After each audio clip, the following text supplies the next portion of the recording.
సరే అమ్మా వెళ్ళొస్తాను ఆఫీస్కి. ఏంటమ్మా త్వరగా వెళ్ళిపోతున్నావు? ఈ ఎండల్లో నడుచుకుంటూ బస్ స్టాప్కి వెళ్ళి బస్సు పట్టుకునే వాటికి నా పని అయిపోద్ది. ఆ బస్సు కానీ మిస్ అయింది అనుకో ఆఫీస్కి లేట్ అయిపోతానమ్మా. సరేనా? త్వరగా వెళ్ళమ్మా. No, not like that. అయ్యో అల్లుడు, ఇదేమన్నా న్యాయంగా ఉంది అసలు నీకు? Guys, I will call you back. ఏంటత్తయ్య ఏమైంది? నువ్వేమో కడుపులో నీళ్ళు కదలకుండా ఇంట్లో కూర్చొని చక్కగా వర్క్ చేసుకుంటున్నావు. నా కూతురు మాత్రం ఆఫీస్కి ఈ పొల్యూషన్ లో పడి బస్సులు ఎక్కి దిగి పొద్దున పోతే గానీ రాత్రికి ఇంటికి రావట్లా. నా కూతురు కూడా వర్క్ ఫ్రమ్ హోమ్ జాబ్ ఏమైనా ఉంటే చూడొచ్చుగా బాబు. వర్క్ ఫ్రమ్ హోమ్ జాబ్ అత్తయ్య గారు. సరే చూస్తా. అల్లుడు అల్లుడు, నేను చెప్పింది ఏంటి, నువ్వు చేసింది ఏంటి?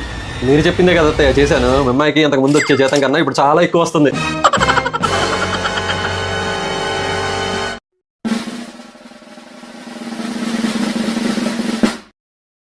లెక్కేసుకోండి, మా మేడ్స్కి ఎంత ఇస్తామో. అంట్లకి 2000, బట్టలకి 3000, కుకింగ్కి 8000, హౌస్ క్లీనింగ్కి 3000, డే కేర్కి 10,000, ఇద్దరు పిల్లలకి ట్యూషన్కి 8,000. చూసారా, మీ అమ్మాయికి ఇంతకు ముందు వచ్చే శాలరీ కన్నా ఇప్పుడు ఇంకా పెంచే వస్తుంది.